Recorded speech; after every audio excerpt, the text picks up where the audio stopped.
evening. I'd like to call the Hudsonville City Commission regular session dated January 9th, 2024. Would everybody please rise for the Pledge of Allegiance?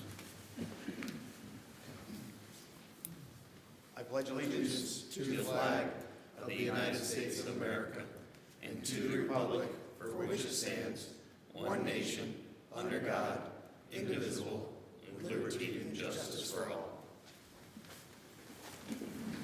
I'd like to call for a moment of silence. One of the suggestions we had in the dais is we should just have a moment of silence to reflect on last year and for a joyous and prosperous new year. Moment of silence, please.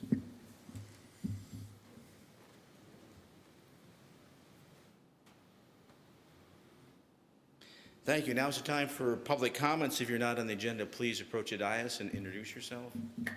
Seeing and hearing none, I see that we have Progressive A&E up first. Ken Branson. Are we going to do a roll call? Let's do the roll call. Thank you. That's why you should be the parliamentarian. Roll call, please. Commissioner Bohus? Here. Branson? Present. DeVray? Here. Grote? Here. Camp? Here. Nitre? Here. Mayor Northrup? Here, you think I'd get it right after 10 years. Ken?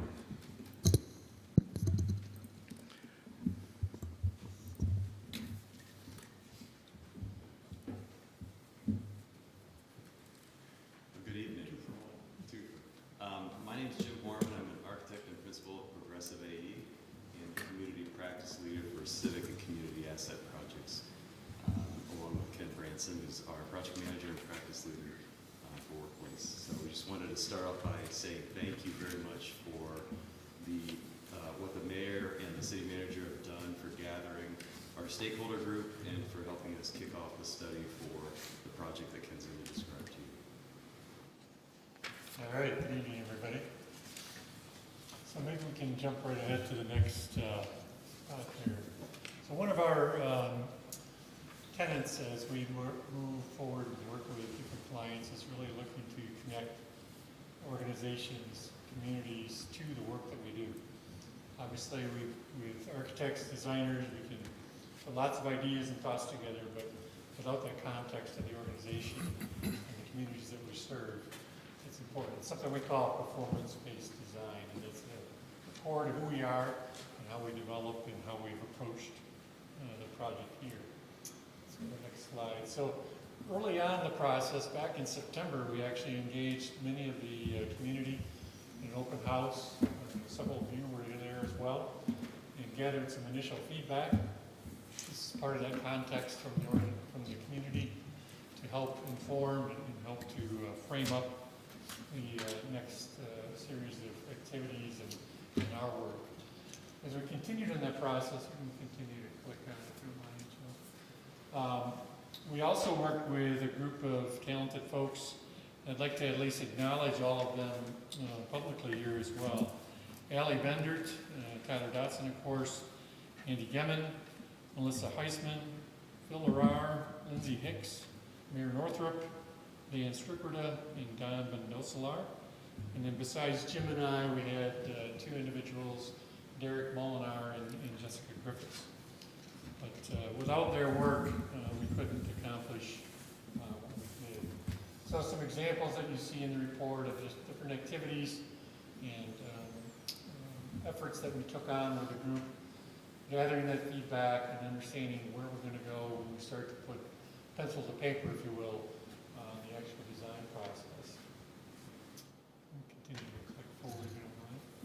So our outcome from that work initially was to put together something we call design principles. And think of this as guiding words, guiding document that we can use as a filter, if you will, for all the work that's done and for the ideas and the concepts that start to come through. You can see, you can read those faster than I can, but this is something that we would uphold and carry forward throughout the process to make sure that as we're reviewing the various ideas that we're continuing to think about the city, its identity, and really the purpose of how library and community center. And then this can be filled out further as we continue going forward. Once we got down, that's good, so thanks. Once we get into the nuts and bolts of it, really, it's something we call programming. And that was working collectively with quite a bit of Melissa and her team, as well as the steering team, to say, okay, what do we need for these various elements? Children's, adult, the various collections, and then the community center component. As we came out of that work, one of the things we realized rather quickly was that it was probably larger than what we had intended and maybe didn't want to move forward with. So we looked at the next column over, you can see kind of a reduced program or square footage to drive towards a 20,000 square foot facility. And the way we approached that was looking at building an initial facility first, and then perhaps having an addition that could be a later date to add on. So out of this programming and the work that was done with the committee, then we started getting into the ideas and the design concepts. So we have 3 concepts that we worked with, each one just a little bit differently in how it positioned itself. The basic concept, though, did look at a 2-story structure. That was true for all 3.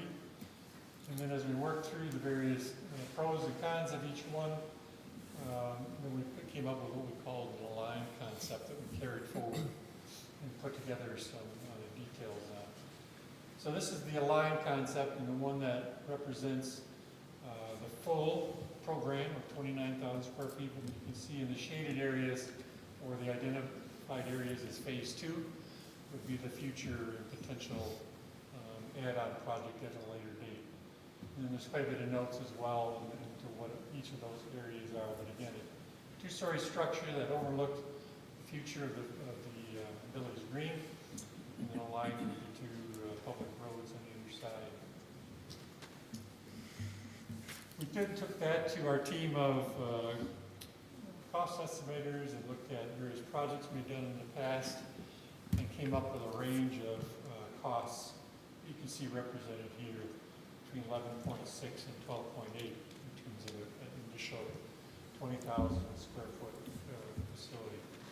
And that's really where we wrapped up with the steering team, reported that out and put quite a bit more content in their hands around this. But this at least is a summary. In terms of next steps, typically working through a fundraising process is a natural next step in many communities. And that's something that certainly we're willing and able and excited to be able to support. Beyond that then would be the typical process of our work: schematic design, design development, construction documents that get out and can be bid, get some prices, and then the actual construction process. That's really just it. If there's any questions or comments for either myself or Jim, glad to give those. I was wondering if you could speak a little bit to the phasing process and how you've seen that go in different projects. Obviously, our intent in this was looking at having the community center component with the library, and at least the way it's described here, that there's a first part and a second part. Right, yeah. So I think a lot of that really depends on the funding, and if there's a successful fundraising campaign that pushes beyond perhaps the initial targets that we have for the 20,000 square feet. Sometimes, depending on the community and depending on the success of all that might be done, whether it's through donations or bonds or whatever the case might be, it could be a follow-up project that happens right on the heels of the initial project. But yeah, I think there's plenty of options to think through that and really look for the direction of this group, as well as how that fundraising process might inform what the next step might be. And there might be some trade-offs in the design process as well, where you say, well, maybe we can live with less of a library element to be able to pull forward a community piece sooner. So I would say that really what we've done today is very much just a start. And there's lots of details to work through and to figure out how to best put those elements together to get what the community really needs and wants at this time.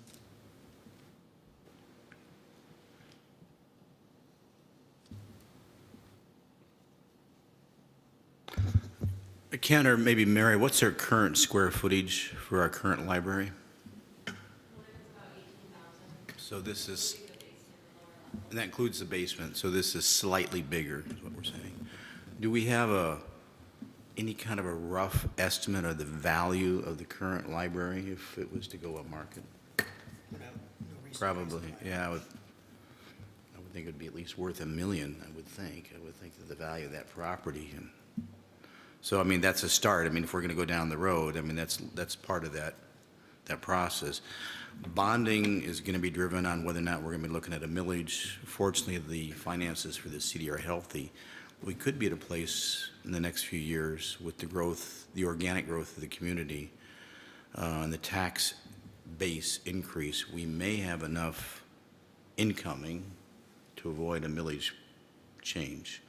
That's something that I have to look to you, Andrew, to really dive into the numbers at some point. But that's all part of the equation. How much do we need to raise? How much do we bond? How much is the millage? How much is the current value of the current building? Because I think the support is unanimous in the community and on the dais here with the commissioners. The issue is how. And as you well know, that the how is the hard part quite often. So, and we're going to be looking for you to provide us some guidance there, I'm sure, down the road. You've done excellent work, Ken. You've been very accommodating to the team, and appreciate all your expertise and the professionalism of your team. So, thank you very much. Yeah, thank you. And as Jim mentioned, we certainly appreciate the support that we receive from this group, and then the meaningful input from the steering team is very helpful and enjoyable, and we'd love to have the opportunity to work together. Thank you, Ken. Next up is Chris Vanenklassen to speak to us concerning Terrace Station. Good to see you tonight, Chris. You made it in the snow, I see, huh? I did, yeah. Good evening, everyone. And I know these projects, sometimes you see us and we show you some pictures and then you don't see us for a long time. And speaking with Tyler a while back, I thought, well, it might be a good idea to get an update so you understand where we are and understand that we actually are doing things to get across the finish line. And so I just wanted to give everyone a few updates on what's happening and some dates that we're trying to hit right now. So from a design and zoning and approval process, we have civil engineering and architectural underway. Our goal is to be submitting for our final PUD documents by February 7th, which would then have us at the March 20th Planning Commission meeting. And speaking with Dan, we may be at a pre-planning meeting with the Planning Commission on the 21st of February. So we're close. We have a lot of design that's underway. There's a lot to get done between road design and things like that, but that is all in the works. We got a bank selected, appraisal is in process, and then that all leads to the MEDC, which the MSF board meeting, which is one of the key components to this project for us. We got our initial LOI. The next step is to get board approval. All of those documents are due the end of this month for a board meeting on March 26th. So a lot of things are all sort of happening in the next couple of months. Things that get submitted include drawings. They don't have to be complete. That'll be a prescriptive requirement prior to the board can approve it, but they won't sign off until we have full drawings, full approvals. But we have to have bank on board, appraisal on board, a bunch of other stuff. So all that is getting submitted by the end of this month. We're working on our brownfield TIF application, which we're leveraging some of the residential brownfield TIF, which then identifies part of this project has to remain at a certain level of affordability. So we're designating like 20% of the project will hit the affordability requirements as prescribed by the residential brownfield TIF program, which I think is good news. Like that was kind of part of the original RFP, was that we had what often people refer to as workforce housing or attainable housing. From there, then we are essentially on track with the addendum that was approved the last time I was here, which puts us, we're hitting our due diligence timelines within March, and then once we have all those approvals, we're set to close shortly after those dates. So we're targeting like a late April, early May closing. By the purchase agreement, we have no later than the 14th of June, which we plan to be on track for or ahead of that if we can be. We'd like to be breaking ground as soon as possible, so that we get a good start on it this summer, or this spring rather. And I think that's the majority of what's occurring. Any questions? That was a lot of dates and garble, so I'm happy to give any feedback you may like.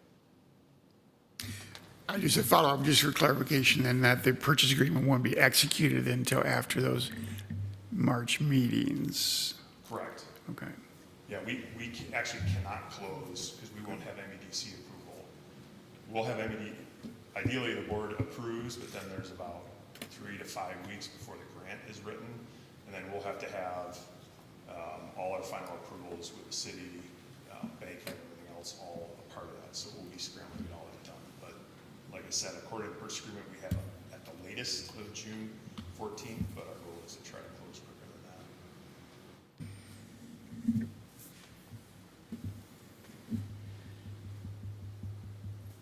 that. Anything else? I have a couple of things, Chris. PUD, if we need to call an early planning commission meeting, I think you mentioned the date of the 21st of February.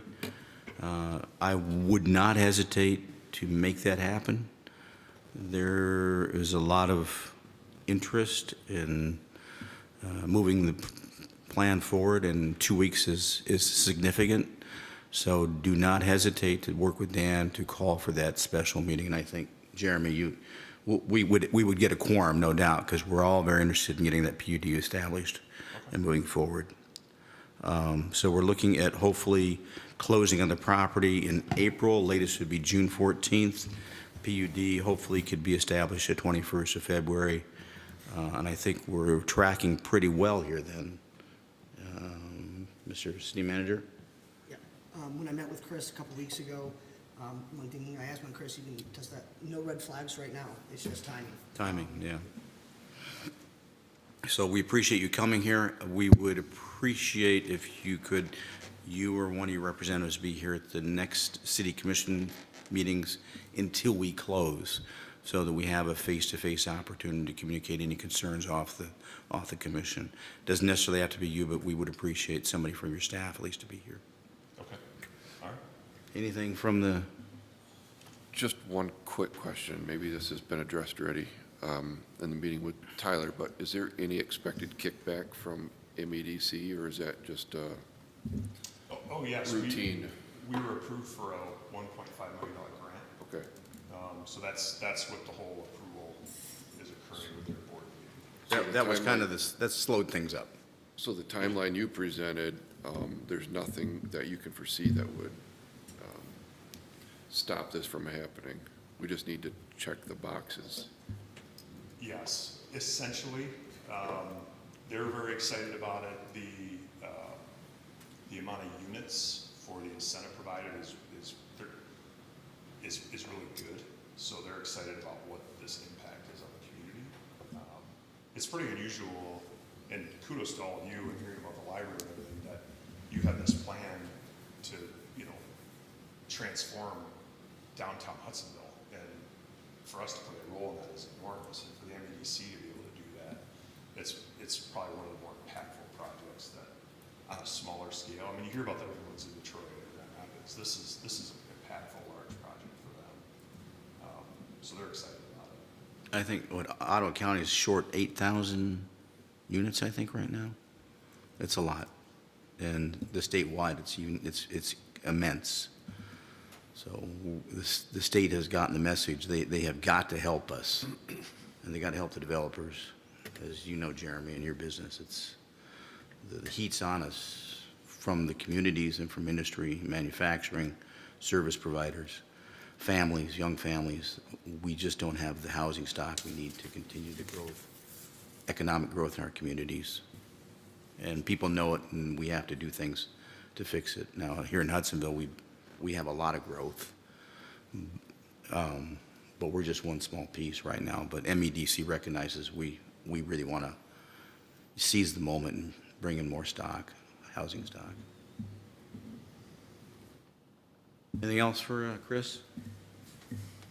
Thank you for being here, and have a good evening. Have a safe drive home, please. Thank you, everyone. Thanks, Chris. We'll move on to consent agenda items. There are 4 minutes of the City Commission regular session dated December 12th, Board review dated December 12th, Planning Commission dated December 20th, and the DDA, Downtown Development Authority, dated January 3rd. There was quite a bit of detail, particularly in regards to the Planning Commission and the DDA in regards to some of the property that's being moved in the city. So if you haven't had a chance to review those minutes, obviously I sit on both those, and there's a lot happening there that comes up to us, and it's, I think, pretty important that for all of us to stay knowledgeable what's going on those committees. Are there any changes to those minutes? Hearing none, all those in favor of approving the consent agenda items, say aye. Aye. All those opposed, say no. The consent agenda items carry. Moving on to new business. December 2023 Public Safety Statistical Reports. And Steve, Fire Chief, you're up. Good evening. For the month of December, we had 57 calls for service, so another busy month. And that brought our total for the year then to 656 calls. And that is the highest number of calls that we've ever had here in the city of Hudsonville in a calendar year. So the majority of our calls are still medical related. 77% of them were medical related. And I also put a note in there that we responded to 9 cardiac arrests in 2023, with the most recent one being on Christmas Eve. 46-year-old male, cardiac arrest. CPR was initiated. Shocked him one time. Continued CPR with our loaner Lucas. But anyway, he was treated at the hospital and discharged the following Tuesday. Wow. So somebody had a fairly blessed Christmas over that little incident. So they don't all turn out like that, but we're thankful when they do. And the rest of the report is just kind of normal, our training. And then personnel, we have 1 new cadet, Braden. Braden lives just a little bit out of the city, but he is looking to move into the area. And he will not start the fire academy just yet. He will wait till January then of 25 to start the fire academy. We do have 1 cadet that is in the fire academy that started last week. So we'll have 1 up and ready to go here by mid-summer. Any questions? With the highest calls for service, if you adjusted for, let's say, increase in population, does that have any effect on that? I mean, is it above that, or is it like, okay, we've seen the population increase, so? There's a couple of factors. So one of the factors is going to be earlier in 23, we started running Med 3 calls, priority 3 medicals. So that increases the call volume. And that was probably about 20 calls. So that gives us a lot of the 113 increase. There's 20% of it right there of the increase. And then population, sure. I think it was also busy due to the construction on the expressway. A lot of accidents. We're hoping that that tapers off now in 24, now that the construction season is done and that project's wrapped up. That also accounted for a lot of the mutual aid calls. We would go up on the expressway with Jamestown, and if it was in their area, it was mutual aid to them. If it was in our area, it would be mutual aid from them to us, which really inflated the mutual aid numbers. But we do that for a reason, so that we don't always know where the accident's going to be. So we will dispatch both departments on the initial call, get the help coming, and whosever area it is takes primary control, and then the other ones either help with traffic or typically up with traffic. That's usually a problem up there. So and then the increase in population. So there's a lot of factors that come into there. Plus, things just seem to get busier.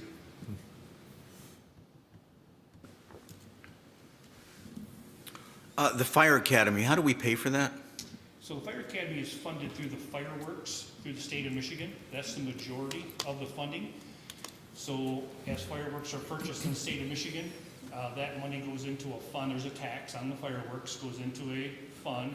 The state of Michigan then allocates that back out to the counties. So that's at a county level. So that money will come into the Ottawa County Fire Chief's training account. and then that funds the majority of the fire academy. There is some expense yet on our behalf for books and t-shirt and things that the fireworks funds can't pay for. So payroll is covered by that then? No, payroll's not covered, so we cover payroll as well. So we will cover payroll and then the other incidentals that occur with it. So payroll is probably 25 to 3,000 per cadet going through the academy throughout that 6 months. And then the incidentals are probably 600. And we budget for all that. We so- budget for that.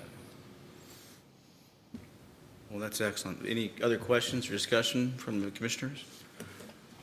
Tyler, got anything? Great job working with the HR department and bolstering their numbers. I've been able to meet a handful of our cadets, and I think they're going to be a great fit here in Hudsonville. So, Good. Thank you for the good work, Steve. Thank you very much. Sergeant, good evening. December was pretty busy for us as well, 218 calls. Traffic crashes are up on the south side yet. Through here, we're looking really well yet, but all the crashes today were on the south side. Traffic volume was very high, lots of different turns, and people are in a hurry. So we're still dealing with a lot of traffic there. Highland Drive has definitely calmed down. I think Larry can probably talk to that as well, but it's not near the amount of traffic that we used to have on Highland. So with the highway being open, it's been fantastic. A couple of things that the sheriff's office is going to be buying here shortly that will affect the county is flock cameras. I don't know if you've ever heard of those cameras before, but the county's in the process of purchasing some flock cameras. I'm not sure where they're going to be set up yet, but it's an invaluable tool that we can use for plate readers, see what vehicles left our area, that kind of stuff. And so it's accessible to all the police officers in Ottawa County once we get those cameras. And they also are nationwide. So if we put a plate in from Michigan that we're trying to find, if we went by one of these flock cameras, we would see where it was. So that's just some fun toys that we'll have some access to in the future as well. Also in December, we did our annual Shop with the Hero event. It's one of my favorite nights to be at. We have 50 kids that are selected by school that come in, and thanks to donations by Meyer, they are given $100, and we buy Christmas presents for them or their family members. So Hudsonville Fire was there, Jamestown Fire, Zealand, Sheriff's Office, everybody was there, so it was a great night. Any questions at all? I was talking to Andrew Gemmon, and he wanted to express his appreciation for the promptness and the aggressive nature we've been responding to the shoplifting, the rash of shoplifting that he's had. It makes a pretty strong statement. People know they can't just walk in and walk out with stuff, and we've, it's a national epidemic here, but we're not going to tolerate it, and I think people know that. So. And in locker doors, we had a rash last night of people getting into cars. So if you keep your car parked outside, make sure it's locked. Don't leave your purses or wallets in there or things of value in there, because we're right off the highway. It's so easy for them to just get off, hit a neighborhood, and grab stuff.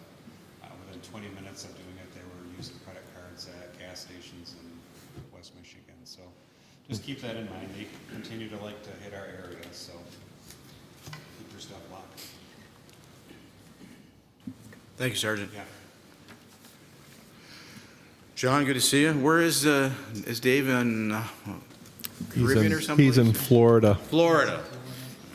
for a month. He's working remotely for a month, trying it out, seeing how he likes it. So I guess in the world of technology, we can work just about anywhere and be effective. So good. Good evening, everybody. A couple of new faces. For the ones I haven't met in person, I'm John Lawrence, the Deputy Director for the Emergency Management Department. So look forward to working with you, getting to know a couple of you a little bit better. Our report this month, Dave touched on a couple of things. First, at our department meeting, we did spend some time reviewing the feedback from the holiday parade. Since this was the first time we did it the way we did it. Lots of successes, lots of things we took away as learning points and things that we need to change next year to make it a little bit better, a little safer event. We didn't have any incidents that we were aware of, but a lot of things that we observed that we can do to tighten things up a little bit. So the committee had some good feedback, and we spent some time going through that. And we'll continue to vet out those plans and those ideas throughout the first part of the year here in preparation for next year. We had not a lot of activity in the month of December. The main standout is as we've mentioned before, some of us do some volunteer work for other jurisdictions in the county. Some of the team went up to Grand Haven and worked the Jingle Bell Parade up there. It's a fun event. It's similar to the style of the new Hudsonville Parade. It's at night. They light the tree. All the vehicles are lit. Lots of people in. So some of our team went up and did that, but otherwise we didn't really have much activity.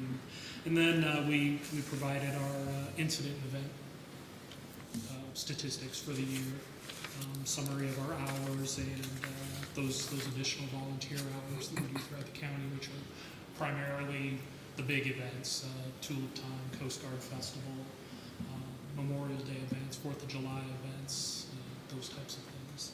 And then the number of planned and unplanned, planned events and unplanned incidents within the city. The planned events, again, most people are familiar with the big ones, the fair, the holiday parade, things like that. So, any questions on our reports or the statistics there? I talked to John before the meeting about the total staff hours this year is showing a marked increase. I'm not challenging the number of hours. My concern was that we've budgeted enough to support that level of support required in the community, and you're indicating we're okay for. We do, and we always budget high on our hours to allow for new events that come into the city where we might need to be involved, and also for the unplanned events. Those are the things we don't know. We don't know if we'll be called out for a 8 or 10 hour extended event, or have a severe storm come through, or anything else. So we always plan high for our hours. So we still came in under, even though our overall hours were higher than the previous year. So. I just wouldn't want that to ever be a limiting factor for us to have support from your department. I think we'd all agree that that's a pretty crucial thing that we provide to the community, the safety of from your staff. Yeah, and that's exactly why we had those hours a little bit, so we've got the time in there to do it. In 2020 we had 118 hours, and this year we did 660. Just well, that was pandemic, but even pre-pandemic was only 262. Sure. So. Well, there's a couple of factors there. We're fully staffed now, so we've got 12 members on the EM team, and we also started paying the team members for training and department meetings, things that we weren't doing back in 2020. So that added to some of the hours as well. And some of the planned events have extended, the scope of our participation has been expanded. So we work more hours during the fair, we work more hours during some of the other events that come up. No, I don't think we're not challenging the work. We're just challenging to make sure that you have enough in the budget to cover all that. That's all. Exactly. So it's good growth in hours. We're being utilized more than we were in the past, which is fantastic. So. Any other questions for John? Thank you. Keep up the good work. You talked to Dave. Tell him to send some good weather up here. Okay. Right. Yeah. Right. Thank you. City Treasurer, you're up. Good evening, everyone. We're continuing on the same trend, good trend. Nothing out of the ordinary yet. Good news is Ottawa County Sheriff's Office recovered all those funds, so that's great news. So we're net zero on that. Good learning opportunity for the team. Didn't cost us anything, so we're taking care of that. Just want to let you all know that it's being taken care of. The investment report, What I'm highlighting this month is we carry about 35% of our money in cash, and then 65% is longer term, being anywhere from a month to about 3 years. So that's just still transitioning to get us on that 1 year, 2 year plan, with 1 year at a 400,000, 2 years at 250. So there's some other investments that were made before my time, so we're a little bit off on some months and then over in other months. So that will eventually get all ironed out as things become mature and reinvested. And let's see here. On the debt report, we have our payments due for both the DPW building and the general obligation loan, which was for Terrace Square and the Harvey Street.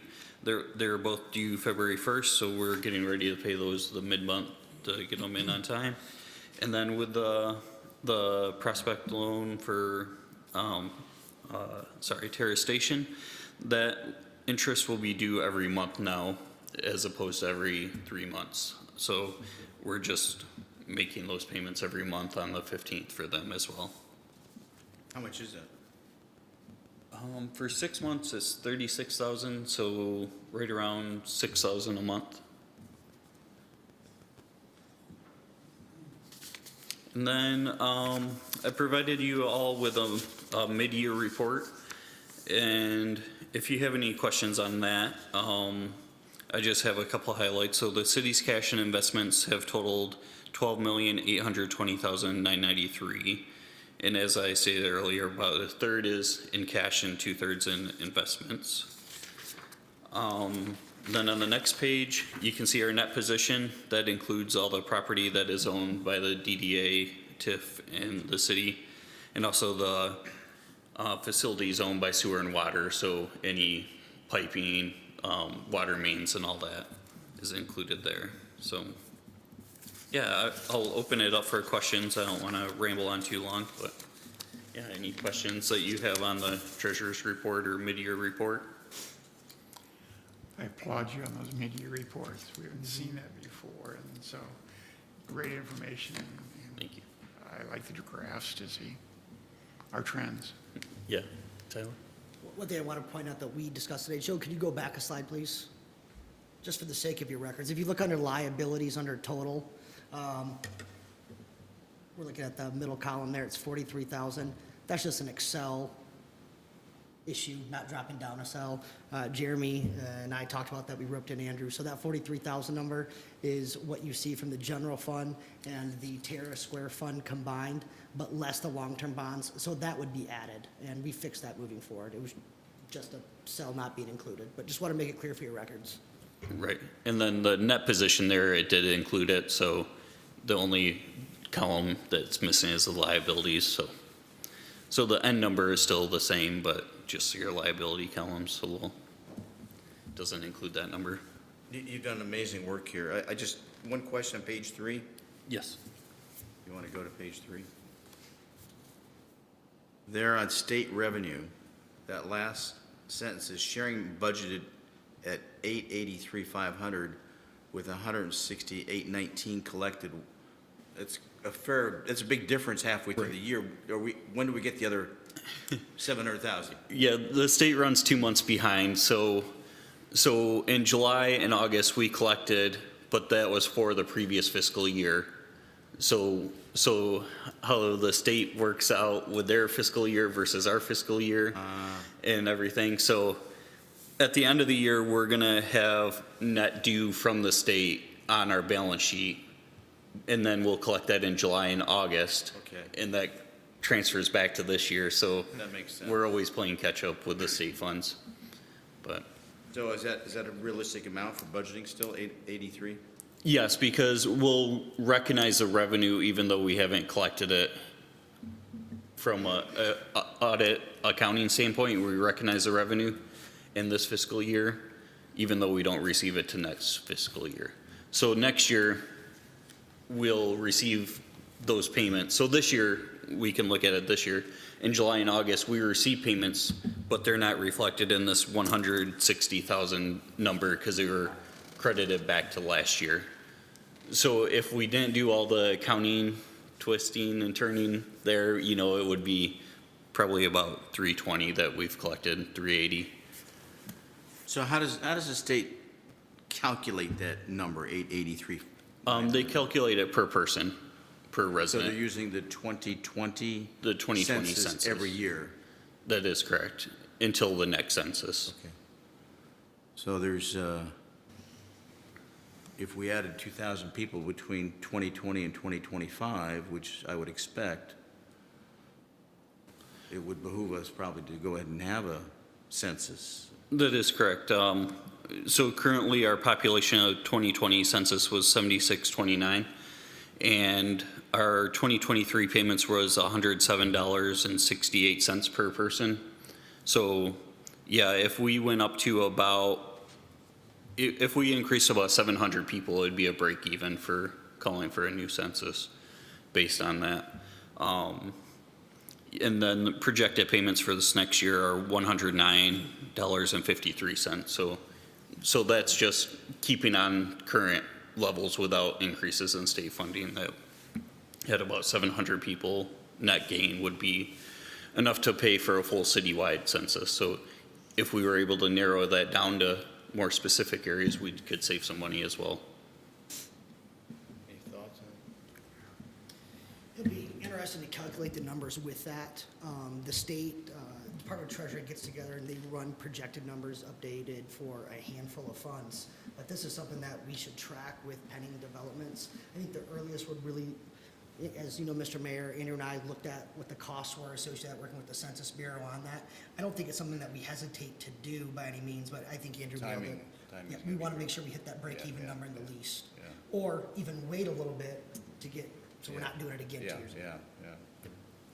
But that is a possible venture. Great job. Wow. Any other feedback from the commission or thoughts? No, I said the same thing. I saw the reports and read through, and just so well laid out, and both verbiage as well as the visuals, being able to see it and explain some things that I hadn't seen before. And, you know, for me, it's like the more I can learn, the better I can do. It really helps us it just, understand, yeah, I stopped in his office earlier and I said, kudos, Andrew. Fabulous job. Love it.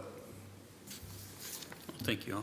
And I was just glad to see the update in the sweep accounts on the interest rate. That's a fun thing to see. So, Yes, thank you. yes, it is good. Free money. Well, you'll see that later on tonight in the budget amendments. And then the last thing is the grant spreadsheet. Kudos to Chief on that. We got the DNR grant for turnout gear. And I believe there was one other thing, Chief. Did you say? Yeah, fire prevention materials. And fire prevention materials. So that's a 50-50 grant with the DNR. So we were already planning on buying one set of turnout gear. So instead of that one set, we'll get two. And yeah, so that's great news. Well, the staff's been really aggressive on grants, and I like that spreadsheet. Just, it reflects a lot of work and effort and being conscientious on the staff. So kudos to you, city manager and staff. Make sure they understand how much we appreciate them being aggressive.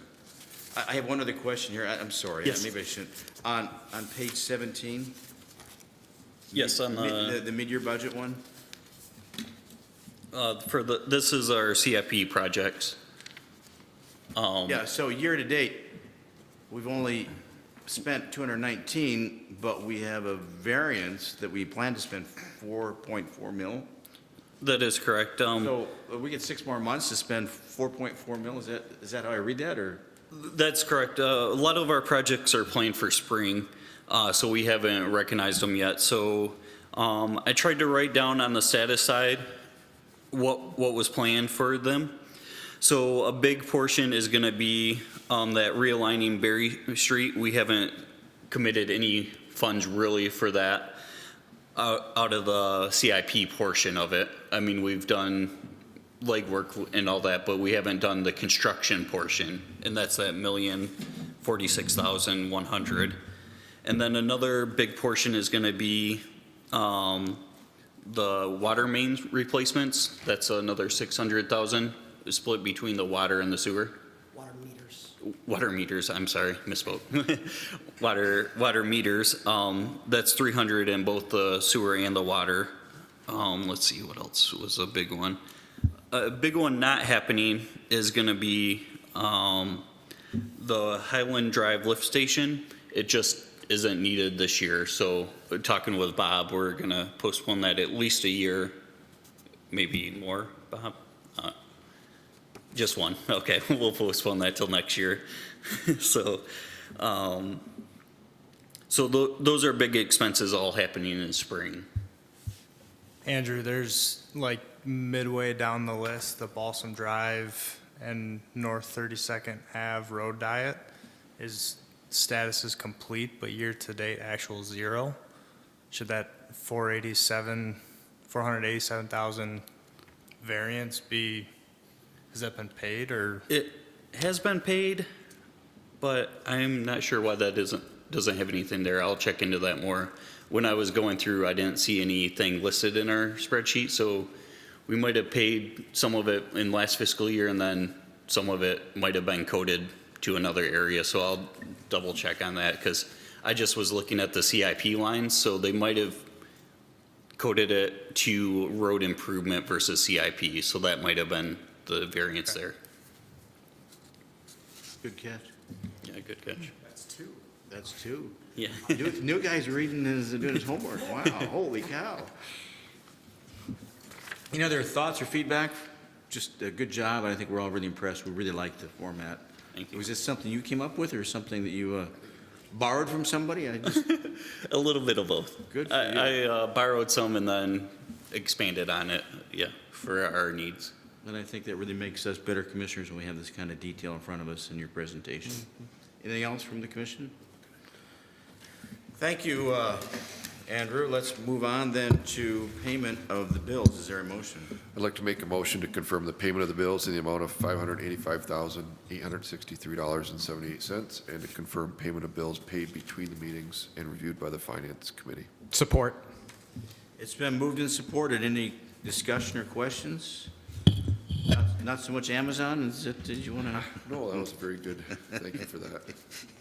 Yeah. Just You guys did review those, and I appreciate you looking at those and asking the question. If they're wrong, to ask the question. So. It seems trivial, but the stuff like that adds up. So. Tobin reviews the bills, and he just made a comment that it seemed like there was a lot more Amazon lately, so. We're all guilty of We're that. all guilty. Yeah. So there was Just the season. no malfeasance, it was just an observation. Not at all. Any discussion? Hearing none, roll call, please, clerk. Commissioner DeVray, Yes. Nitre, Yes. Volheis, Yes. Branson, Yes. Grote, Yes. Camp, Yes. Mayor Northrop. Yes, moving on to ACH funds distribution, is there a motion?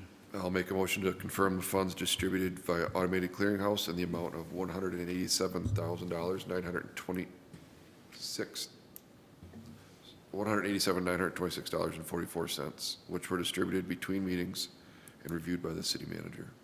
Support. It's been moved and supported. In discussion? Hearing none, roll call, please. Commissioner DeVray, Yes. Nitre, Yes. Volheis, Yes. Branson, Yes. Grote, Yes. Camp, Yes. Nitre, and Mayor Northrop. Yes. Moving on to item number 10, budget amendments. Is there a motion? I'll make a motion to adopt the 2023-2024 budget adjustments 1 through 6 as drafted. Support. So it was supported. Are you up, or is Tyler, you can talk to this, or is? Andrew and I have reviewed it and talked about it. We're good. Okay, so this is where your interest is going for this start of the year, middle of the year. So for Department 228, we're information services. We're gonna talk about that later, right, Jill? So this is pending your approval of a purchase, but in preparation for that, we're planning on upgrading a server instead of transitioning to BSA Online, which was in the CIP for next year, for $50,000. And then for number 3, Department 426 Emergency Services, they purchased radios last year, but they were received and paid for in this fiscal year, so we have to adjust for that. Number 4, DPW. We're talking with Bob, we're doing 100% accountability tracking of all hours. So this is giving us a more accurate reflection of where hours are going, and also in the coming months they are going to be transitioning more to sewer and water and roads with the winter weather and everything. So it was a little heavy this end of it, but we also need to account for the hours and pay for the hours, so that's why the budget adjustment's there. Number 5, Department 728, Economic Development. It was just unfortunately budgeted wrong at the start of the year. It was budgeted just over one person. It didn't take into account that we have 2 people there. So we don't have to amend it for the full amount because Lindsay was on maternity leave for a couple of the months, so it's not going up the full amount, but what we need for the rest of the year. And then finally, also in economic development, we're getting that grant for the Terra Station demo. So we didn't really have a good place to put it other than economic development. We could have put it in planning and zoning, flip it going either way. But we have to adjust the budget for that. So this is just for the initial costs that we've paid already. And then once we have the complete demo cost, we'll do a new adjustment for the demo cost, and then also a revenue line item showing the grant received. So be looking forward to another adjustment for that, but this is just to cover our costs for now. And Mr. Mayor, if I may add one thing. On number 4 for DPW, something else to keep in mind, we charge the fund based on the work being done. Major local streets, water, sewer. We haven't had much snow, so we have to keep our guys employed. They want to get paid. That money gets associated to the general fund. We pull from there as needed. Another impact, when the fiscal year starts as of July 1, July, August, September, into October, we have a lot of grounds work. So we take a hit for the general fund for that work early in the fiscal year, whereas we really don't start mobilizing to a higher degree to that to right around May and June. So it's heavy at the start, and then it kind of catches up and evens out as we come out. Just something important to note, because we spend a lot up front based on when the fiscal year starts, and we don't spend as much on the back end. So just wanted to clarify as it relates to item number 4 there. Well, didn't we change the boiler out in DPW? Is that part of this adjustment? So what we did is we took that because the Public Works Garage, we use it for water equipment, sewer equipment, major and local streets. We took that boiler and the total cost, and we divided it up appropriately between all the funds, because it would be unfair for the general fund to saddle that cost in its entirety. So that wasn't a budget adjustment then? We found homes for it. We were able to, it came into just over 3,000 per fund. And we were under budget in the concrete pad by about that amount. So it was pretty much a wash with that, with the CIP and everything. And then the other funds were able to absorb it into their budget. So with being able to divvy it out, it worked out okay for the budgets. I guess that's good news, huh, Bob? It's warm. Any questions for the budget adjustments? There's a motion on the table. Hearing none, roll call, please. Commissioner DeVray? Yes. Nitre? Yes. Volheis? Yes. Branson? Yes. Grow? Yes. Camp? Yes. Mayor Northrop? Yes, thank you. Moving on to the next agenda item, which is ACH policy update. Is there a motion? I'll make a motion to approve resolution number 24-1781, authorizing electronic transactions and adoption of a new automatic clearinghouse transaction policy. Support. It's been moved and supported. Andrew, or you? Yeah, I can take it and then pitch it to Andrew. I mean, Andrew's done a lot of good work here. With recent events that took place last month that the City Commission was aware of with regards to some ACH challenges that the city faced, it was a great time to pull out a policy and update it.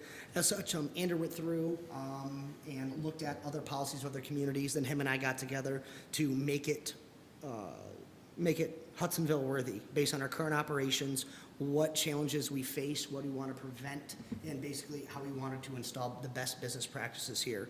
After Andrew and I did that review, City Attorney Jessica Wood looked that over, and now it's presented to you for potential adoption. Could you just highlight the changes from the old one? I was reading through it, and I didn't. Yeah, the changes were relatively minor. There were some, just some language changes based on best practices that we've pulled. Andrew would be great to talk to on the specifics of that. So one of the main changes is our old policy referenced the finance director quite a bit, whereas the statute gives authority to the treasurer.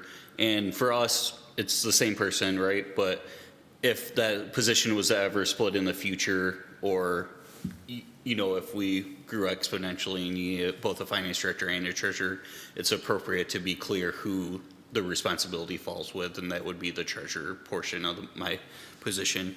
And then also, it gives authority to me and Tyler to work together, whereas before it was mostly contained just in the finance office. And so this, any changes to the policy or anything, I will take to Tyler. And then Tyler, if he has questions, will take to the city attorney. That was a big section in here that was added as well.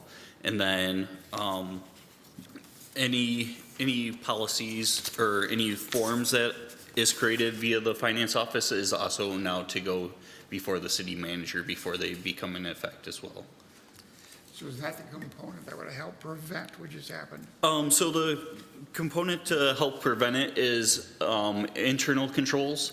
And so that was part of it. Is now the accounting clerk will receive any changes and provide those to the finance director, and the finance director will call and verify with the company to ensure that they are indeed wanting to change their ACH policies. So it's adding a second layer. The finance director already approves most of the things that the accounting clerk does, and so this is just keeping that consistent, that there's checks and balances, that one person isn't receiving the information and then also acting on it. So it's just adding one more check and balance to that step. And unfortunately, that might have been the procedure before, but there wasn't a finance director here at the time. So yeah, so we're just reiterating that, and yeah, it's now written down. Because I was reading through it and I was trying to identify what was changed to prevent that from happening again. Yes, so that was all, yeah, finance director will approve, treasurer, sorry, will approve those changes. And one thing on that note associated with this is the city will be looking to, I don't want to say increase, but change the way that we do our trainings as it relates to potential electronic scamming from third parties. We're working with our bank, and we're working with the DuPoint, our IT company, to hammer those out and just refreshing those to make sure we're doing the best moving forward. Any other questions? Nice work. I'll call for a roll call vote, please. Commissioner DeVray? Yes. Nitre? Yes. Bullheis? Yes. Branson? Yes. Grote? Yes. Camp? Yes. Mayor Northrop? Yes, moving on to the next agenda item would be the recommendation for a mowing contract. Is there a motion?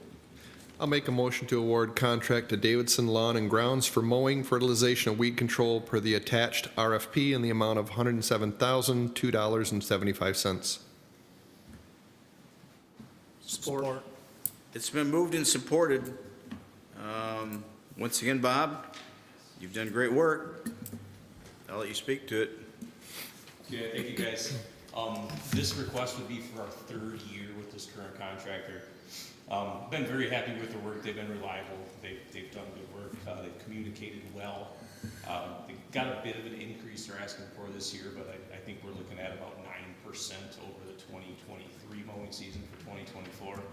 But they only hit us with 3% going 2022 to 2023. So overall, you know, in the grand scheme right now for paid-for services, I think we're still well below the bar. Most importantly, they've done good work for us. And going back out to bid is a long, expensive process, time-consuming for my group, and we tend to always have a hard time kind of starting from the bottom and working our way back up. So I feel very confident that this is the right group to keep cutting the grass in the city of Hudsonville. Any discussion or questions for Bob? Yeah, quickly, Bob. So this contract's done on a year to year. Is that conventional, or is there a benefit in extending a term? I believe my directive is to keep it to a one-year contract at a time with the option to extend up to 3. So this would be year 3 of this group. So assuming nothing changes, we'd likely have to go to bid with it again next year. Is that consistent across DPW contracts in general, or what's standard, I guess, for my own education? DPW, but DPW has only been able to enter into one-year terms. Got it. Jessica, do you have any thoughts on that? Do you see that? Yeah, so a lot of times cities are actually either prohibited by their charter or their code from going out beyond 3 years. So in terms of limiting it to 1 year at a time, that might just be a policy, but the 3-year limit, we do see quite a bit with home rule cities, so. Are we one of those cities? You are. Okay. Any other discussion? Yeah, who was the second? Huh? Who seconded it? Who seconded that? That was It's Jeremy. Jeremy? Jeremy seconded. So the motion's on the floor? Roll call, please. Commissioner Grote, Yes. Camp, Yes. Bullheis, Yes. Branson, Yes. DeVray, Yes. Nitre, Yes. Mayor Northrup. Yes, I see Bob is still here. I'll call for a motion on an updated fee schedule. For the Park and Rec, maybe? I'll make a motion to amend the fiscal year 23-24 fee schedule to include a $10 per hour flat rate for the reservation of City of Hudsonville ball diamonds. I'll second that. It's been moved and supported.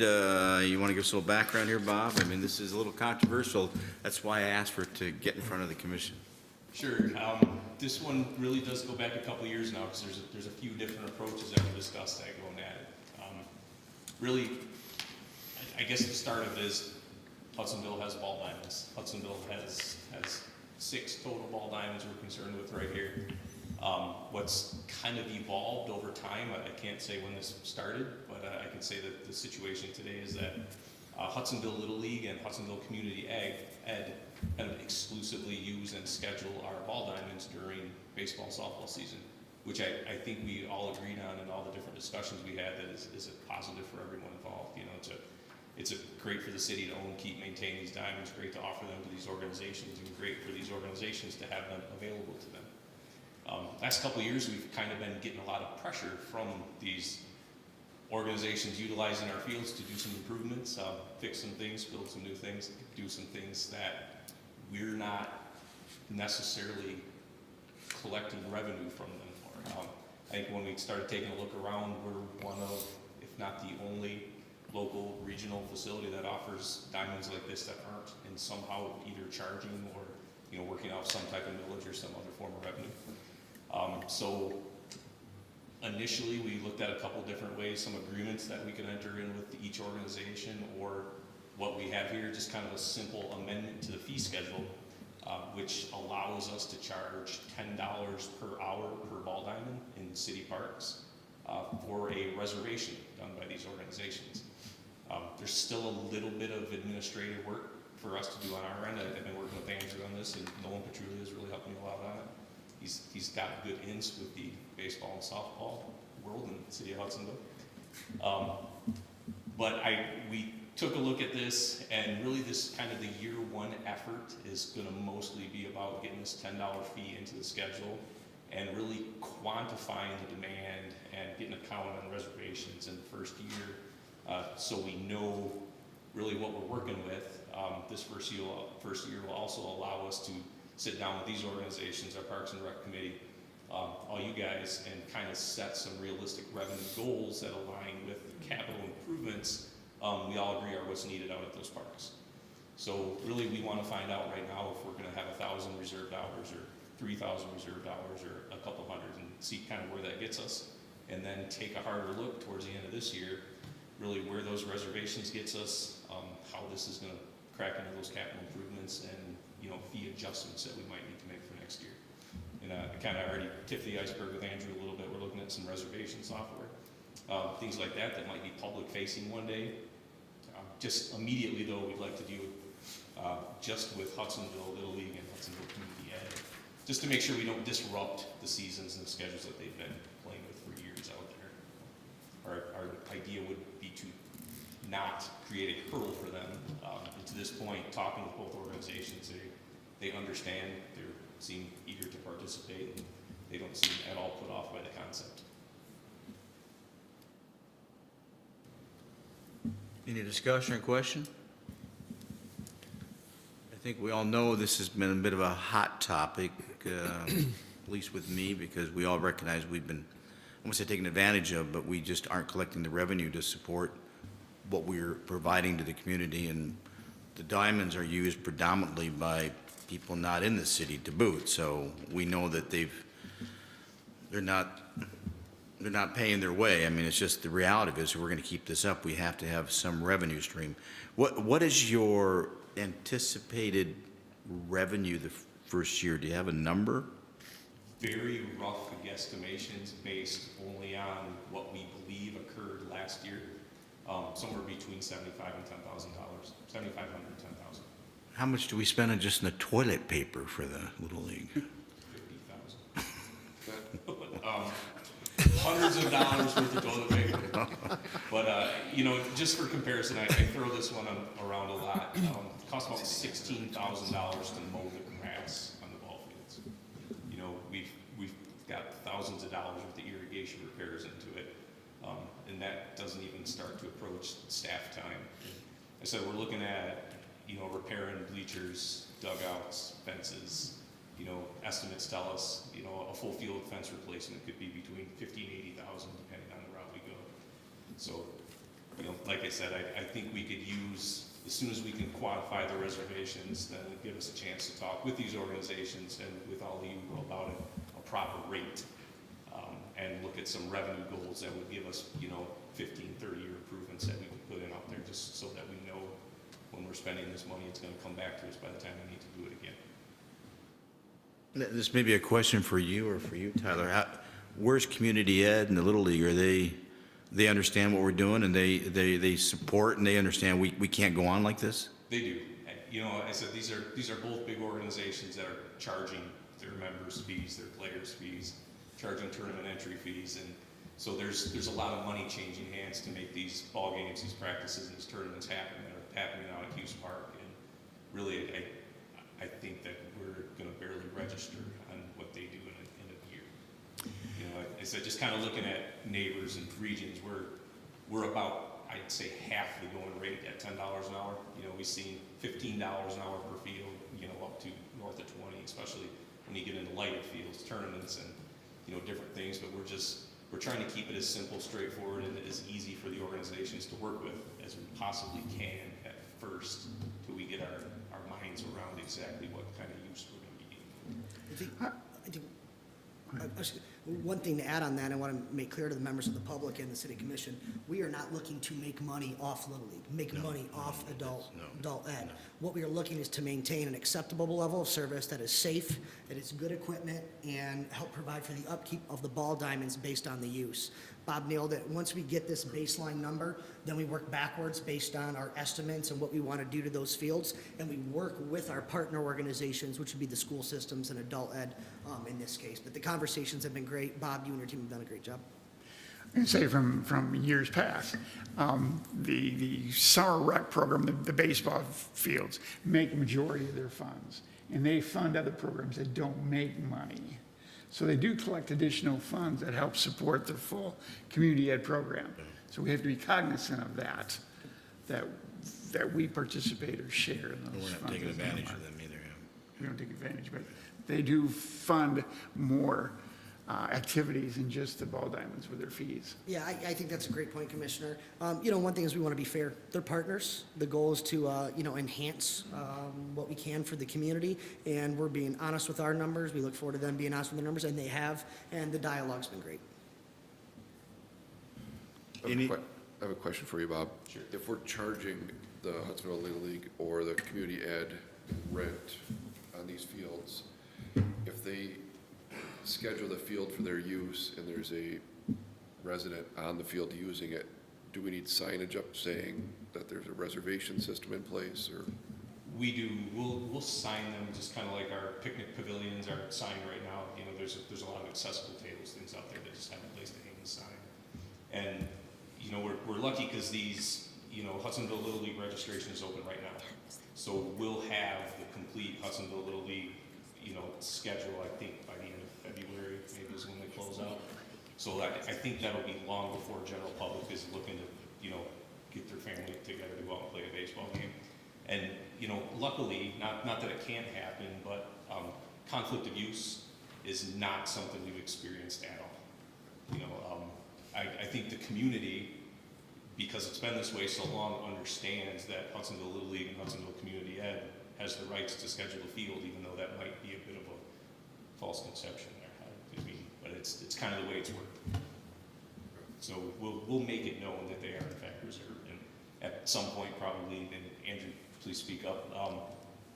Once we start getting Hudsonville Little League's registration numbers in, there'll probably be, if it's newsletter, Facebook, some kind of communication out to the public that at least this is happening. And, you know, like I said, that's Hudsonville Little League has scheduled the fields and used them in the past without any conflicts there. So I wouldn't anticipate this would create any, but we would take steps to at least let it know that it is officially scheduled through the city of Hudsonville, who is the owner, who has the right to schedule the field.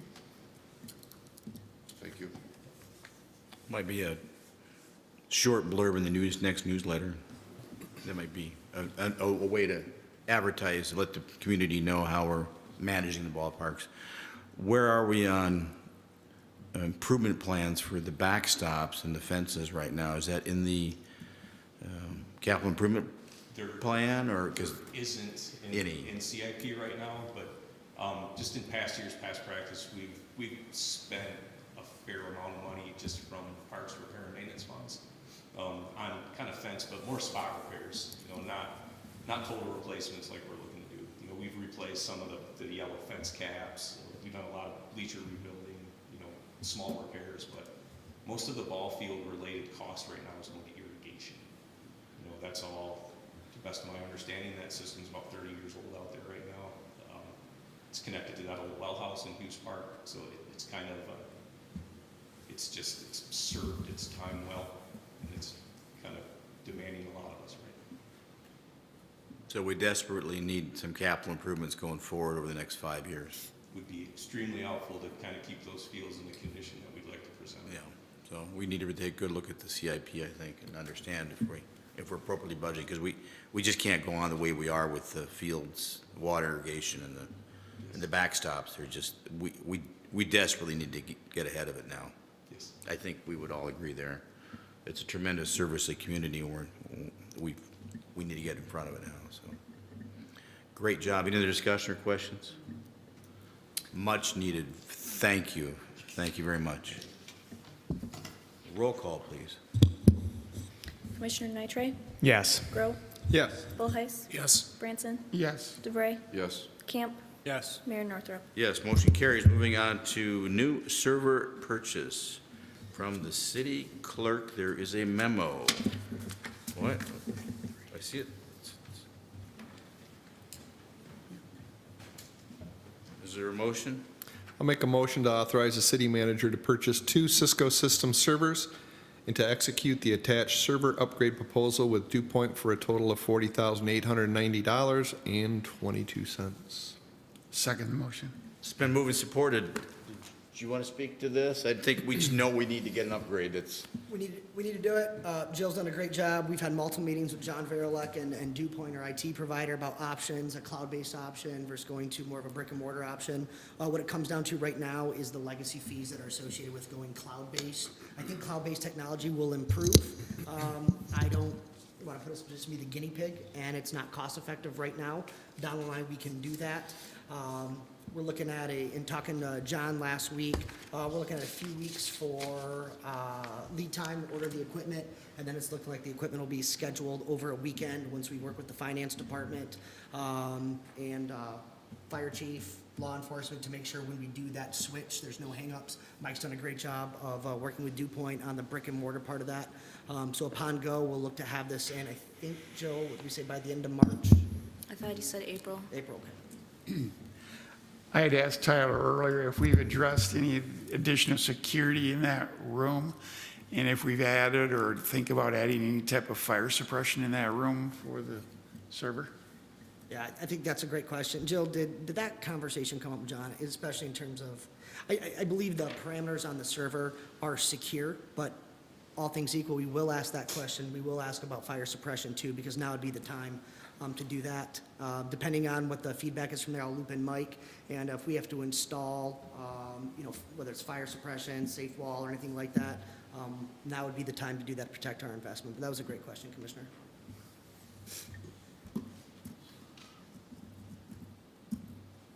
Any other discussion?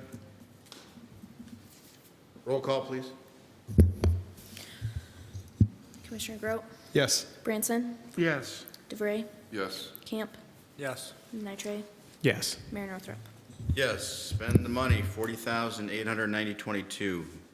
Is that going to be a firm number, or is it going to be, It's going to be pretty firm. okay. You got enough to play with there, right? You can- Yeah, we worked with Andrew, we got the money. We budgeted 10, so we had to find some other money, but we found it. Okay. Moving on to the next item, which is resolution approving and ratifying 2021 IPA extension. Is there a motion? I'll make a motion to approve resolution number 24-170, or excuse me, 24-1780, authorizing the extension and extended schedule for the installment purchase agreement with Union Bank. Support. It's been moved and supported.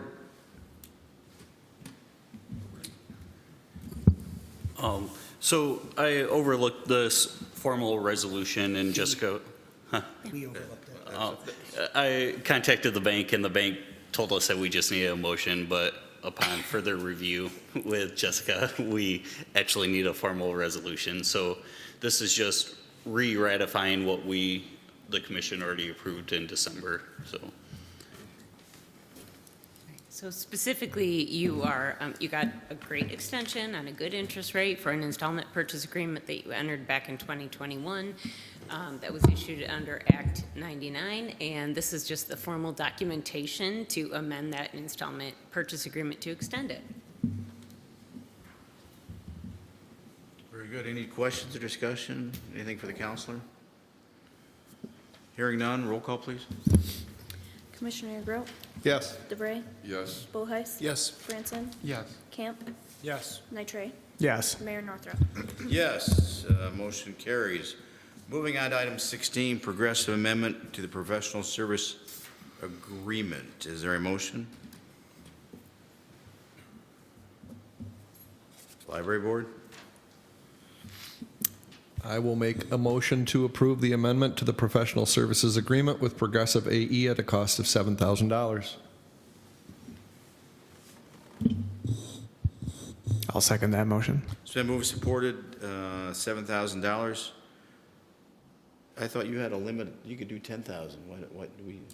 Well, I wanted to bring it in front of the city commission as part of the presentation for Ken, to be able to discuss the next steps. Okay. What we're gonna get from here is, design renderings, as you can see in my memo, site floor, exterior, and interior design. This will allow us to assemble materials for a potential fundraising campaign, public relations campaign. We just need a little bit more graphics to get to where we need to be to really put together those campaigns. I'm working with Ken and his team on some ideas of how we approach this. I talked to the HR department today, whether we bring in a consultant, whether we look to bring in, an intern to lead this campaign. But one thing I think we all know, and Ken hit on it, the external funding is going to be crucial to making this a reality, and this is just another step in this.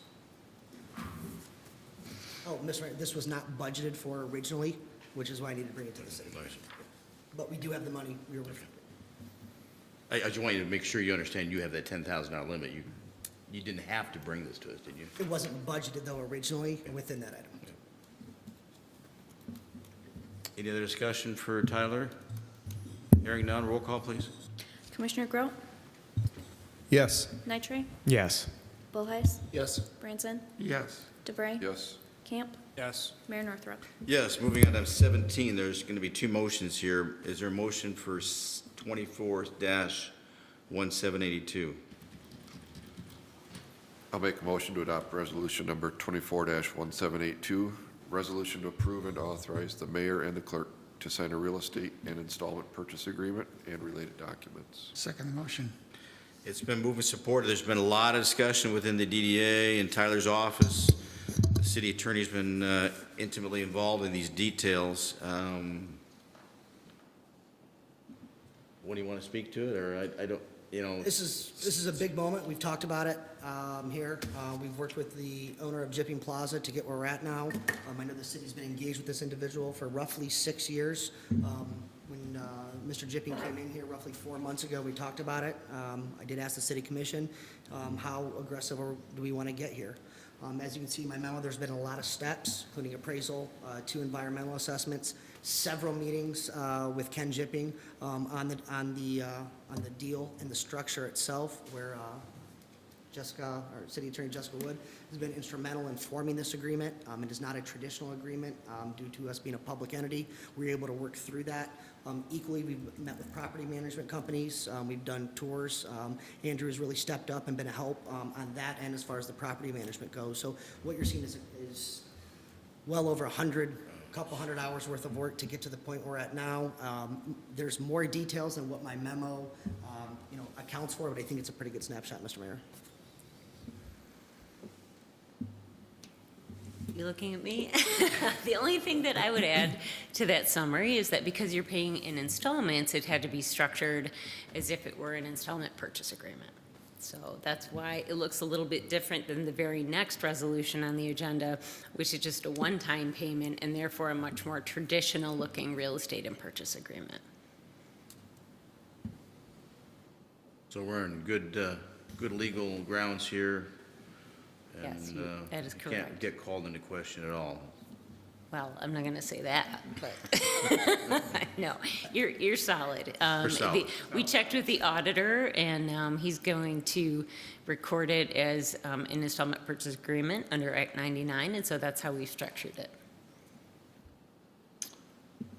A lot of work's been done here, and we gave the green light to, 2 months ago, I think? 3 months ago? 3 or 4. 4 months ago? Yeah.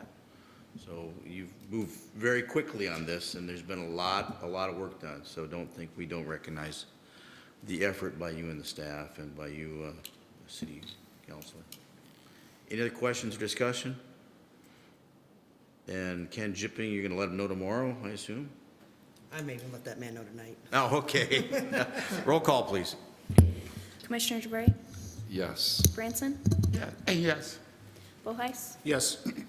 Grote, Yes. Camp, Yes. Nitre, Yes. Mayor Northrup. Yes, moving on to the next motion, resolution number 24-1783. Is there a motion?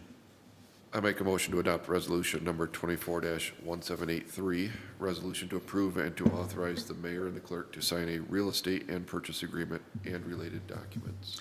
Second the motion. Any more discussion? Hearing none, roll call, please. Commissioner DeVray, Yes. Branson, Yes. Bullheis, Yes. Grote, Yes. Camp, Yes. Nitre, Yes. Mayor Northrup. Yes, thank you very much. Moving on to 18, property management. This is kind of some of the details that still have to happen. Is there a motion? I'll make a motion to allow the city manager to enter into contract with Excite Commercial Management for the property management of properties owned by or to be owned by the city that have tenants for a minimum of $500 per month or 5% of gross income collected, whichever is greater. Support. It's been moved and supported. This is just some of the least details and how we're going to manage that property. We're going to purchase at I think it's $170,000. No, this is on the This would be for the management of Jipping Plaza. Jipping Plaza, As well as the right. residential property. There is the residential. both. And an item for discussion is why I want to make the commission very aware, after meeting with Mike Klosterhouse and Andrew, what this will also do will put Bosco's Pub under the service management agreement with that. We had an incident roughly a month and a half ago, after hours. Mike was out of town. It was after hours. It was on a weekend. Chief Essenberg and I had to mobilize on a Friday night over the course of a couple hours to meet the needs of the tenant. Had I been out of town, and most importantly, had the fire chief been out of town, we have a tenant with a good business here in Hudsonville that could have been out of luck. So what this does is offer another layer of protection, and equally, the management of properties isn't a traditional public sector job. It will allow our time to be spent in other areas, but I think provide better service, most importantly, to the tenant at Terrace Square. I have one question. And the minimum is for a first year, we're committed to at least 1 year. Andrew and Jessica worked on the agreement and the actual structure. Andrew, do you want to take that, please? Yeah, and correct me if I'm wrong, Jessica, Yeah, but there's a 30-day clause that After 1 year. I believe that's The within. term is initially 1 year, correct? And that leads to my question with Bosco's, if we decide to liquidate assets, do we run into a problem then with that agreement? So, Andrew, correct me if I'm wrong, Jessica, the motion allows us to enter into this agreement. The agreement and the terms of that, Jessica got us a copy back today. It's my belief that we'd be able to structure that if there were any changes, including any tenant changes at Jipping Plaza, or bringing forth the future of that property and realization, to be able for us to exit out of that. Yep. That was one of the revisions that we made, is we added an exit ramp for the city to get out of this agreement if they need to, or to amend it. Before the year's up? Yes. Okay. With or without cause. Okay, Yep. thank you. And the reason that you see so many revisions in this document is because it was a traditional commercial management document, and it had to be revised to reflect the fact that you're a public entity, so. Do you have any? Do you see these very often? No, because a lot of cities are not in the business of, managing property, but I think it's important to point out that the long-term goal here is that these properties will be used for a public purpose. So you're not going to stay in this business for long. This is a temporary situation. Any other discussion or questions? I was just curious about the process. You mentioned you met with multiple property companies. Could you just talk about the selection process and why we decided to go with Excite? Do you want me to take that, Tyler? You or can you? add on. One is, I think that's really important here, is with the resolutions that were just passed by the city commission, there are tenants in those businesses. And when we talk about tenants, we're not just talking about entities. We're talking about residents. We're talking about jobs. We're talking about businesses that provide services. As such, we want to make sure that they are being treated fairly, that we are good landlords. Yeah, I guess my question was more, why would we pick this particular firm, not the decision to do the property management company? There's the relationship with the management, and also, I'll be honest, cost. Okay. Cost of service. Yes, so we met with them here in the office, and then also provided a walkthrough with Dan Jipping. He walked us through. And this property manager in particular was sold on Hudsonville. He mentioned several times how he wants to be here. He cares for the community. He wants to see Hudsonville grow. And he's also managing several other properties in Hudsonville as Perfect. well. So it was really his community relations that sold him. Yeah, thank you. Any other questions or discussion? Hearing none, roll call, please. Commissioner Grote, Yes. DeVray, Yes. Bullheis, Yes. Branson, Yes. Camp, Yes. Nitre, Yes. Mayor Northrup. Yes, nice work. Moving on to 19, motion to approve the mayor's appointments to boards and commissions as listed. Is there a motion? Make a motion to approve the mayor's appointments to boards and commissions as listed. I'll second that. Couple details here before we go to a call. Jack's name is not listed here, and the reason being is that his term on the DDA expires in, I think, June or July of this year. I would expect we would just probably renew you on that board. Jack is also a member of the Terrace Square Board as a vendor, and I determined that is an appropriate position for him also to serve on. Larry Branson is, since he's leaving the Planning Commission, and Jeremy's going to planning, which is, as we know is a huge commitment. But Larry will be in the Finance Committee, and Larry has approached me several times about standing up a new committee called Business Development. If that was to happen at some future point, we'll discuss that at some meeting. I would expect then you would be the chair, because you seem to have sense that there's a need for the city to have a Business Development Committee. So we'll cross that bridge when we get to it, but I just want to make sure everybody understands that this is kind of a dynamic process. The other thing, too, that's not listed here, we will be standing up an alcohol board, I'm sure, later this year or next year, and we need to understand that to be an ad hoc board that will require at least 2 commissioners to serve on that board. I think, anybody here served with me last time on the alcohol board when we did the, Dan, did, I've done it in the past. yeah, we've done it in the past, what we did for Terrace Square and for, was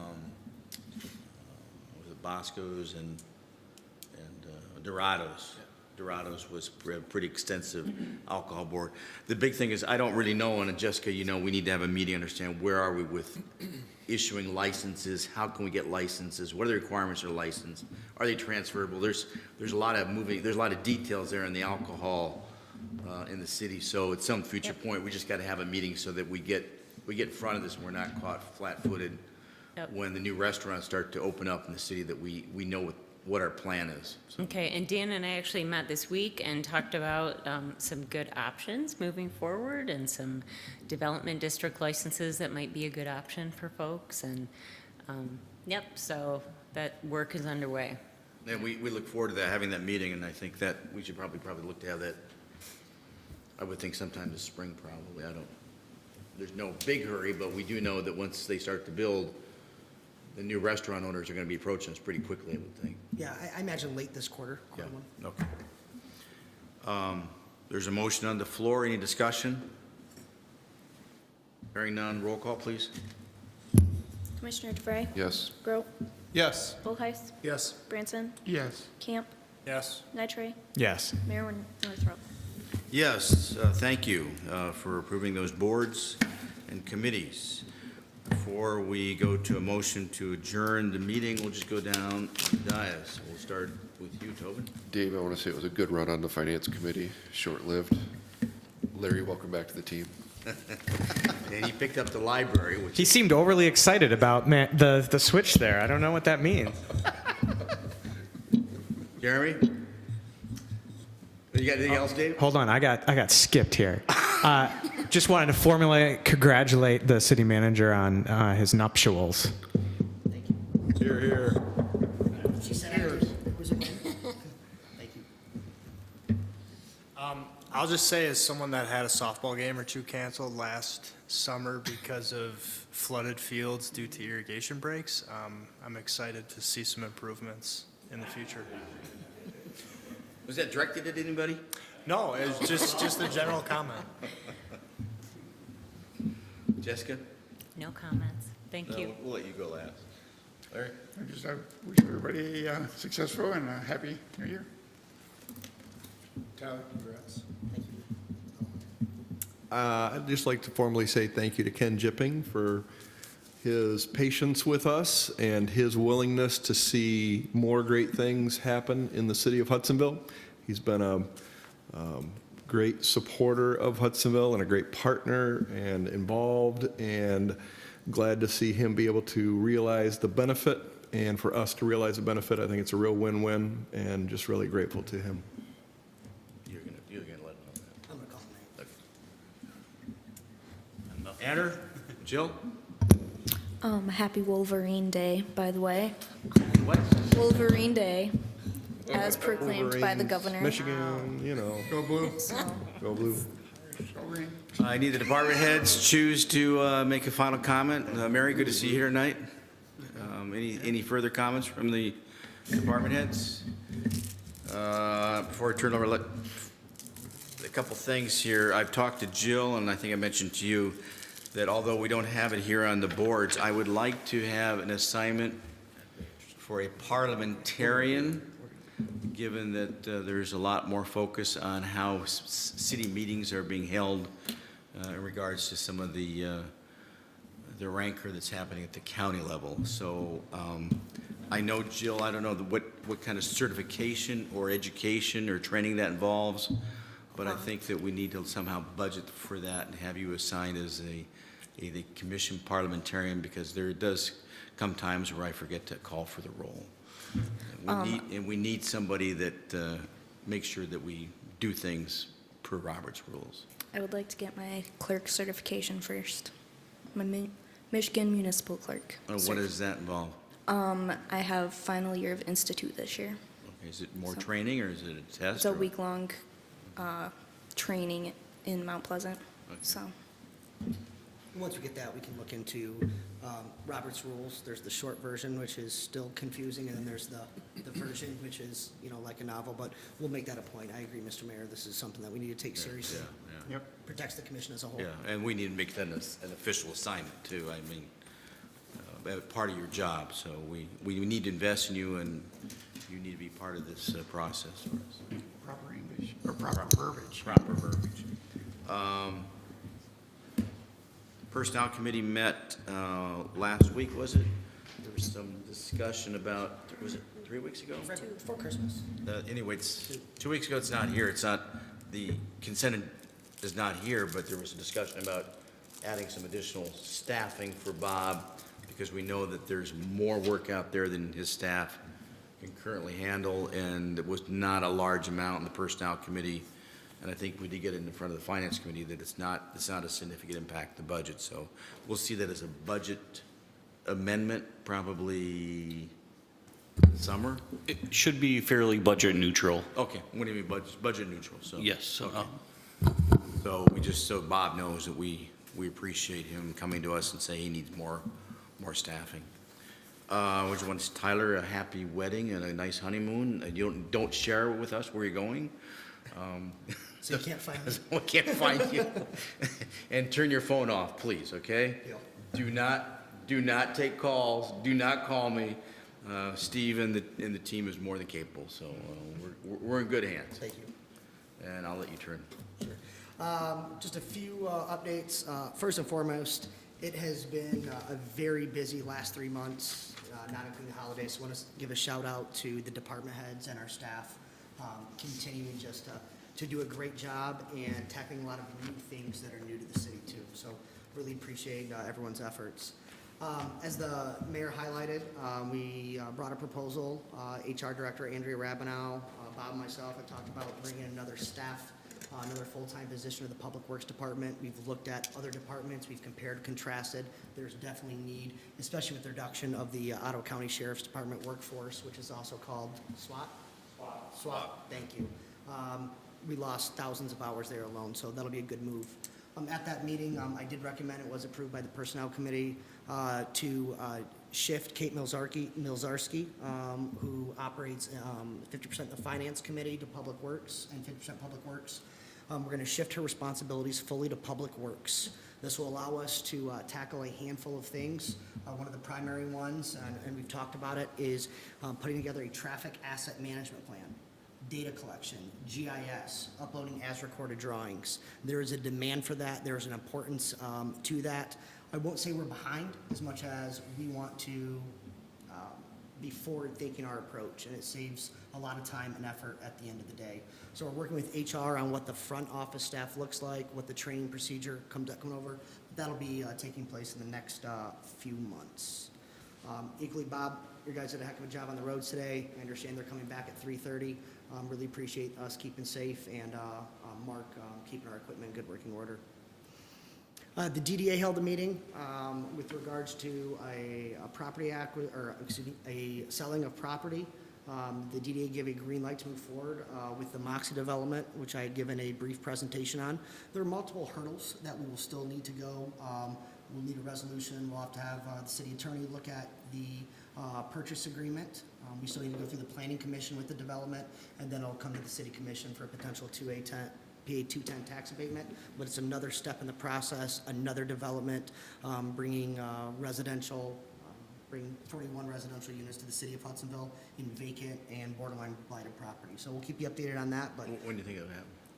the breaking ground? Yeah, coming to us with that to the That agree with the DDA's recommendation. Dan marked it up today. I'm marking it up tomorrow morning, and then I'll go to Jessica. I think I'm on vacation tomorrow. I'm leaving at noon. Oh, jeez. I'm coming in tomorrow morning. But a lot of movement. There are things that need to be done. Excuse me. You're not going to get us in trouble, are you, with your new wife? No more than I already got myself in. As I continue, the request for proposal for an update to the city's master plan, or a new master plan, will be submitted February 2nd. Sarah Steffens and Dan Strickler did a great job on that. They're meeting with potential consultants on this, and we're hoping to tap into RRC technical funds. I think there's up to $40,000 or $50,000 available because we are RRC certified, so that'll save some budget funds. Is that a grant? It's technical assistance, so, yeah, consider it a grant. Yep. Yep. Equally, I met with Sarah Steffens today, and we reviewed MISHDA's housing readiness grant, and we're gonna try to, I've given her the authorization to move forward with an application to bring in more funds, where we can potentially offset some of the cost and maybe get more paid for at the end of the day. I'm looking for a Parks and Rec plan, for an outside firm to come in and give us an update on that, which falls in great with CIP, as we're talking about for the ball diamonds.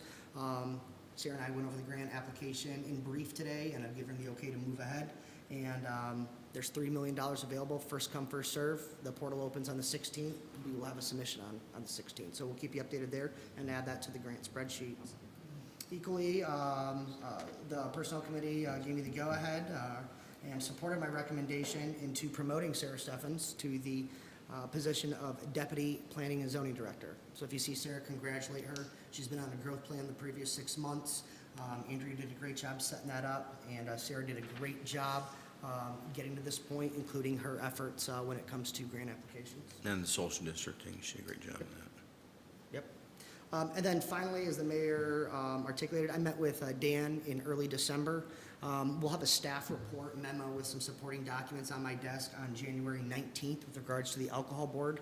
I'll review that with Dan, make sure we have all the necessary materials that we need, and we'll get that group fired up and inform it. Jessica, really appreciate your efforts working with staff there too. Once I get the final report, I'll get with Mayor Northrup and we'll move that forward. And then finally, on that note, also on January 19th, I asked Dan and Sarah to look at the city's sign ordinance as it relates to commercial signage in the downtown area. And it is healthy to look at what other communities are doing. Our downtown is very unique in that we have some mom and pop shops. We have, essentially a strip mall. And so is treating them one size fits all the right way to do that? How can we stick to a standard that we want to maintain in the downtown while equally being open for any potential changes if folks want to infuse money in their business?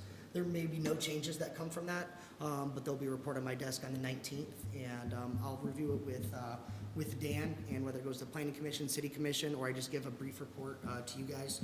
But nonetheless, all things included, it's always good to take a good look at some things as situations come up. So appreciate everyone congratulating me on getting married. I'm excited. We are excited, and that's the end of my report, Mr. Mayor. Very good. Last chance. Is there a motion to adjourn?